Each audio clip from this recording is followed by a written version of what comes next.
J'adore les chiens. J'ai toujours été vraiment une grande passionnée de chiens. C'est pas juste une passion, là, c'est ma raison de vivre. Oui, take it! Haha, good boy!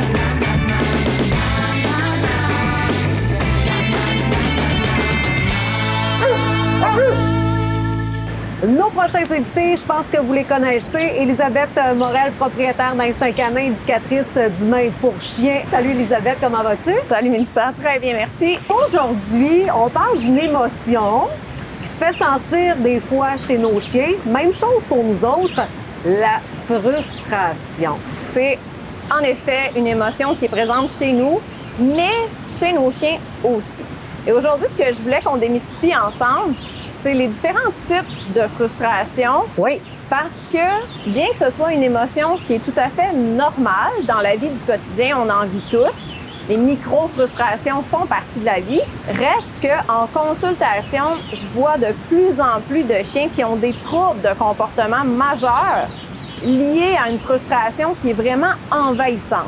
Fait que je voulais qu'on aille démystifier ça ensemble parce que, bien que la frustration soit normale, un chien qui est frustré à longueur de journée, c'est pas normal. C'est pas normal et forcément, ça va lui créer des troubles de comportement. Comment on fait justement pour reconnaître la frustration chez notre chien? Je vais te donner quelques-uns des exemples les plus fréquents. Oui. Bien sûr, ce sont des grandes lignes. À travers ça, il peut y avoir plein d'autres possibilités, mais entre autres, la réactivité en laisse peut partir de la frustration. Les aboiements intempestifs. Un chien qui jappe tout le temps pour tout et rien. Sinon, on a la destruction aussi, qui peut faire partie des problèmes reliés à une certaine frustration. Donc ça, à un moment donné, j'imagine que ça s'accumule et dans le quotidien du chien, mais même dans notre quotidien à nous autres, c'est là qu'on va dire, ben coudonc, il est rendu fou ou encore il est pas du monde. Oui, c'est souvent des expressions communes, là, populaires qu'on va entendre. Ce chien-là, il est fou, ce chien-là, il est pas du monde, alors que ce chien-là, fondamentalement, il est juste vraiment frustré parce qu'il est incompris. On ne peut pas lui permettre d'être équilibré et d'être heureux si on ne le respecte pas en tant qu'individu, mais aussi en tant qu'espèce qu'il est. Puis c'est pour ça que je voulais qu'on revienne ensemble faire une saison pour continuer de l'aborder parce qu'il y a de plus en plus de gens qui adoptent des chiens.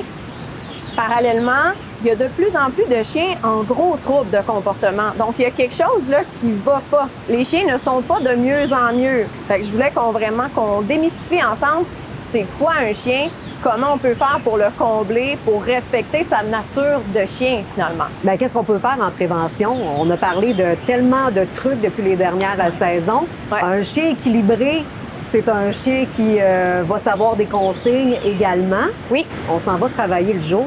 Les chiens, des fois, sont 8 à 10 heures, tout seul à la maison. Ouais. On arrive de travailler, ça nous tente pas de s'en occuper. Fait que finalement, le 24 heures, il est long pour lui, là. Mais pas de temps, pas de chien. Pas d'énergie, pas de chien.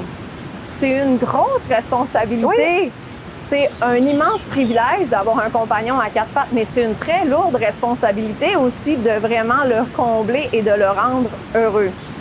Donc, en prévention, d'abord et avant tout, je pense que c'est important de comprendre c'est quoi un chien. Alors, un chien, c'est égal à un prédateur, à différents degrés, selon le type de chien qu'on a, selon l'individu qu'il est. Mais reste qu'un chien, c'est un prédateur, ce n'est pas une proie. Si on prend ça puis on emmène ça chez nous, dans la maison, qu'on enferme le prédateur qui coule dans ses veines 24 heures sur 24 entre quatre murs puis sur un petit terrain attaché en arrière et qu'on ne lui laisse jamais la possibilité d'exploiter ça. D'exploiter son plein potentiel. D'exploiter son plein potentiel. Je dis pas de le laisser faire sur les chats, sur les vélos. C'est pas ça. On va vous montrer des outils aujourd'hui qui vont permettre de canaliser la séquence de prédation chez nos chiens. Mais ça, c'est important de le comprendre. Un chien, c'est un prédateur. Et si on ne trouve pas des activités de déviation qui lui permettent d'aller canaliser ça, inévitablement, ça va lui générer de la frustration. Bien, parce qu'un chien, normalement, tu l'as mentionné, là, prédateur, ça vit en groupe. Naturellement, ce sont des animaux grégaires, c'est-à-dire qui évoluent en groupe. OK. Autrement dit, naturellement, ce sont des animaux qui vont apprendre à respecter une structure de groupe. Ceci veut dire que, on en a parlé, on revient, on fait du pouce sur des chroniques qu'on a fait antérieurement, où on disait ils ont tout cuit dans le bec aujourd'hui. Plus de règlement, plus de limites, plus d'encadrement. Mais naturellement, les chiens qui évoluent en groupe vont avoir des règles à suivre, vont placer leurs relations les uns les autres ensemble. Donc, c'est important pour nos chiens d'avoir un cadre de vie qui est clair, qui est cohérent et qui est juste également. Et c'est pas de dire un cadre, c'est une punition. Au contraire, l'encadrement, c'est sécurisant pour un animal. Donc ça, c'est important de le comprendre aussi parce que souvent, les gens se sentent coupables de mettre des limites, d'implanter des règles, alors que non, nos chiens en ont de besoin. Au niveau de l'éducation, les consignes doivent être claires. Voilà. Puis tu l'as souvent mentionné, trouvez-vous un dictionnaire avec vos mots que tous les membres de la famille vont utiliser. Exact. Est-ce que c'est assis, reste assis, couché, reste couché? À un moment donné, le chien vient complètement déboussolé. Bien, une des formes de frustration fréquentes que je vois également, c'est lié à la confusion. Fait qu'on revient à c'est quoi un chien? Bien, un chien, c'est une espèce qui est différente de la nôtre. Conséquemment, c'est une espèce qui a un mode de communication qui est différent du nôtre. Nous, pour s'entendre puis vivre en harmonie au quotidien, il faut créer un canal de communication. Trouver un langage commun à nous deux où là, on va se comprendre. Avec un chien, là, si on a nos bases, assis, couché, reste, au pied et viens. Tu as ces 5 commandes-là solides, là, tu peux tout faire avec ton chien. Mais il faut le créer, il faut prendre le temps de le créer, ce canal-là. Et reste qu'on revient sur notre relation. C'est une relation. Ça veut dire que oui, moi, je vais apprendre à parler à mon chien, à communiquer avec lui, à être clair dans mes commandes. Mais en même temps, il faut que j'apprenne à lire le langage de mon chien. Ses signaux. Ses signaux à lui. Donc, détecter le langage corporel, reconnaître les signaux d'apaisement, apprendre à écouter ce que mon chien me dit à sa façon à lui. Les gens, souvent, ce que j'entends, exemple, sur un chien qui a mordu. Oui. OK? Ce que je vais entendre, c'est il n'a pas averti. Attention, il n'a peut-être pas averti verbalement, en grognant ou en jappant. Mais le corporel langage corporel était là. Les signaux étaient présents. Donc ça, il faut apprendre à lire ça aussi parce que notre chien communique de cette façon-là. C'est ça, créer notre canal de communication. C'est autant je lui apprends à me comprendre que j'apprends à le comprendre. Comment on fait justement pour combler les besoins de notre chien pour éviter les frustrations? La première chose que je conseille souvent à mes clients qui ont des chiens qui n'ont emmagasiné, c'est ce que je vais appeler les balades, on lui fout la paix. OK. Et souvent, là, quand on va marcher avec notre chien qui est en laisse, le chien est en avant, il sent un peu, mais là, il peut pas prendre l'odeur complètement. La personne tire dessus. Fait que finalement, dans sa balade, là, le chien, il n'a aucune structure parce qu'on lui a pas appris à marcher en laisse. Il y a toujours une pression sur le collier ou le harnais. Puis en plus, il peut pas prendre les odeurs comme il voudrait. Fait que nous, on se dit ça va faire du bien à notre chien d'aller marcher, alors que lui, ça ne fait que générer frustration par-dessus frustration.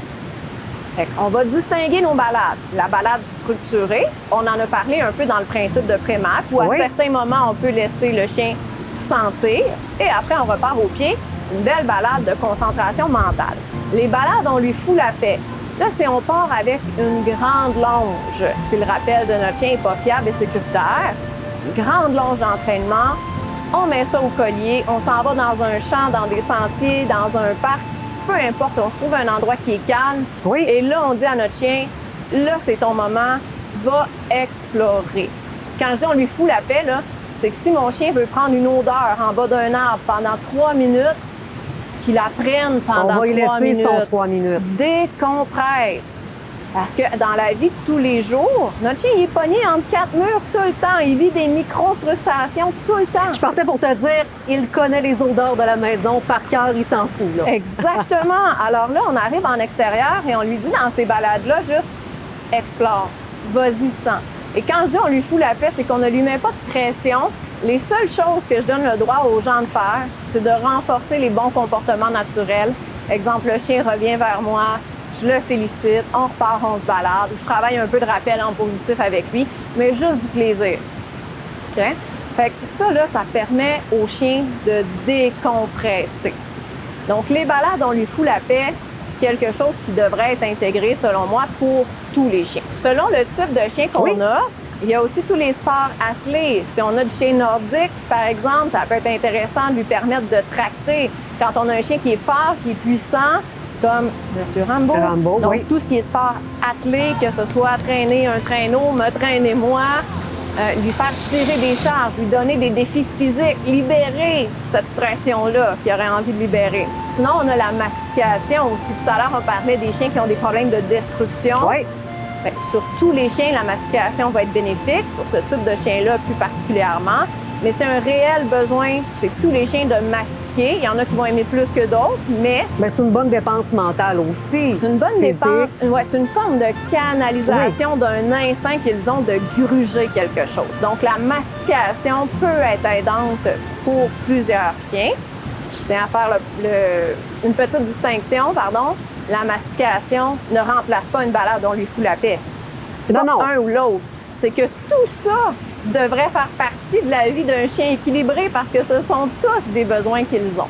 Quand on a un chien qui a un instinct de poursuite, chez les chiens de berger, par exemple, tous les jeux de frisbee, ça peut être intéressant d'aller canaliser les patrons moteurs de prédation qu'ils ont. Il faut que ce soit bien fait pour en retirer les bienfaits. C'est pas de le faire n'importe comment, mais quand les jeux sont bien structurés, on apprend à notre chien que cet instinct-là de pourchasser des choses, tu le fais pas sur les vélos.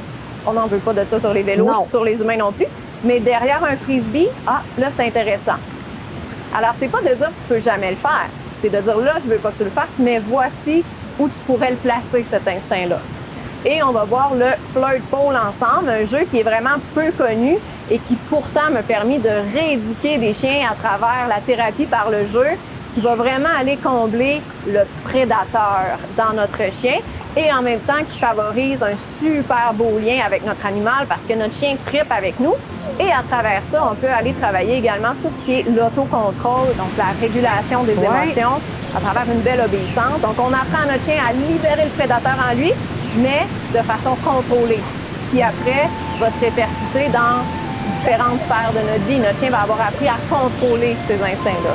Flirt Pole, mieux connu en français, on devrait dire une perche à drague. C'est toi qui m'as appris le mot ce matin.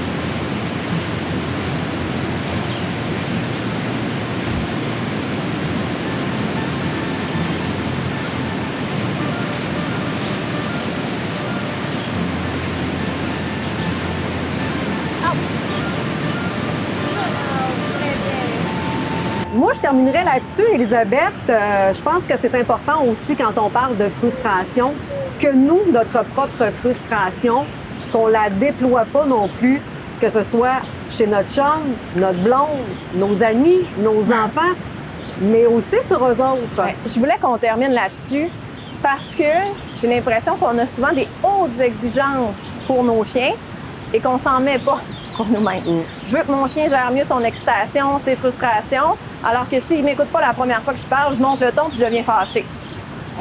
Faut pas oublier que nos chiens sont des éponges et souvent ils sont nos miroirs. Alors si je veux un chien qui est calme, posé et qui se régule bien, c'est ce que je devrais lui miroiter comme attitude.